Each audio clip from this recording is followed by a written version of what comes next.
Hello. Today I'm going to be talking about the Minerva Official Villager Breeder.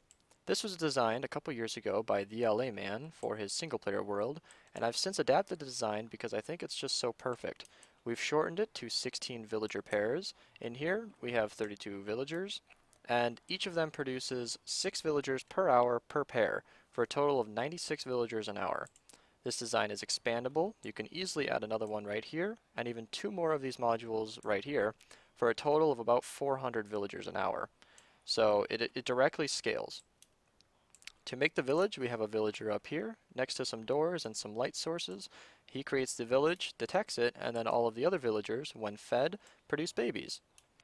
To feed this thing, you're definitely going to want to have some sort of stream of crops, so I would recommend Unary Bits crop farms for carrots and potatoes.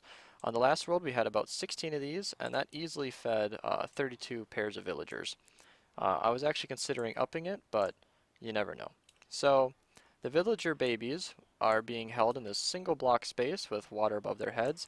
They can't actually get out of here until they grow up, so that easily sorts out the villagers from the adults from the babies, and the adults should be down a whole bunch of blocks. So the last time, now the adults can be stored somewhere far away from this breeder because you don't want them to be a part of the village.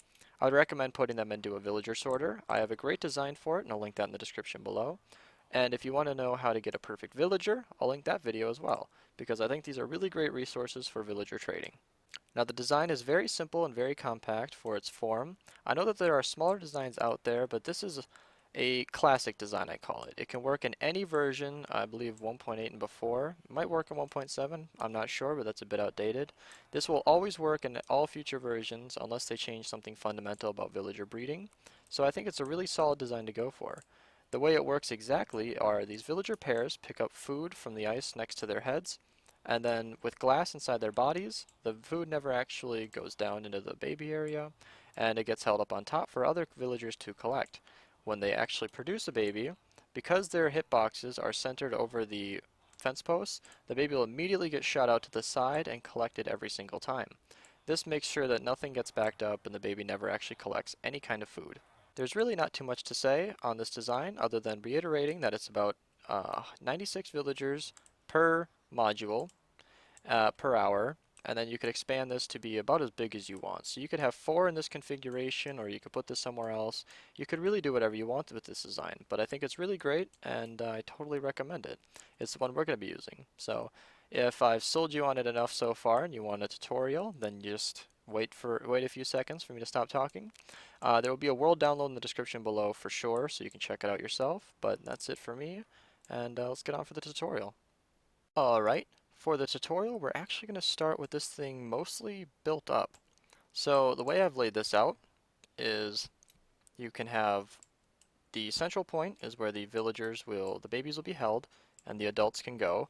Of course you wouldn't have them standing right here, you could lead this to a sorter or something. Now for the design itself, this trench is 16 blocks long, so 16 wide, because you need 16 pairs of villagers in each one, so you'll have 32 tops.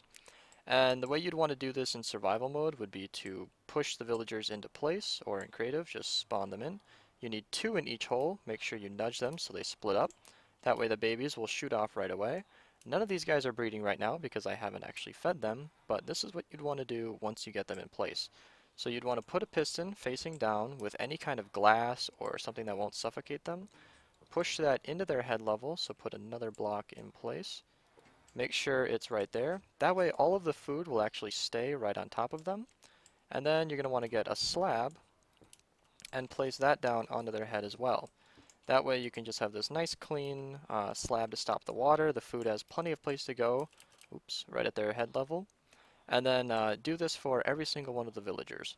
Alright, the next thing you want to do is build 5 blocks up from the exact center of this, and then put in some kind of platform that can have doors on it. Put a villager inside.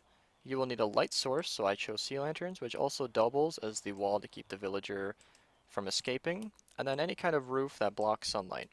And that's it. So you don't actually need any of these specific blocks, just any kind of wooden door, villager inside, and a light source and a roof. Do this about 5 blocks above. I believe that you could have this at a varying amount of heights. I think 5 is okay, so I'm going to go with that number.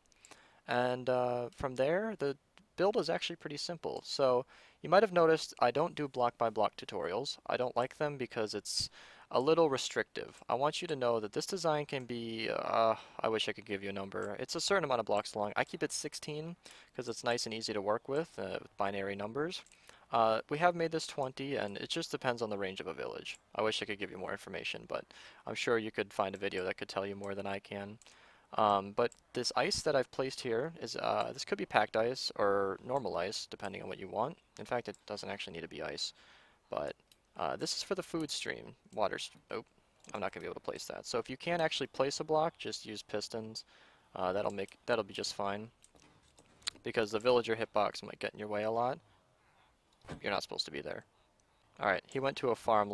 He went to a farm far away. I would never kill a villager. And then you just put water streams going around here. This is where the food will come in. You will need a very fast food farm. I would recommend Unary Bits crop farms. They are perfect for this kind of situation where the food will go around the villagers. They'll be able to pick them up. If you're going to build the extra modules on the side, you want this to loop around and then probably just go off the other end. With this layout here, you could fit 2 more of these crop farms. 2 more of these villager breeders on the sides, and then probably over here as well. On our server, we only had these 2, which is good for almost 200 villagers an hour, which is plenty. That's a few a minute, actually. So that should definitely take care of your villager breeding needs. I hope I've explained everything enough in the tutorial. Flown around this that, there need to be a block between the fences and here. These need to be fences. I think that just about covers it. I want this to be recreatable, so of course there will be a world download for this. I hope I've explained enough. I say that because I don't like doing block by block, but I want to make sure that you have enough information to recreate this. But that should hopefully do it. If you have any questions, just ask them in the comments below. I'll be sure to help you out, and that's it for me. Thanks for watching.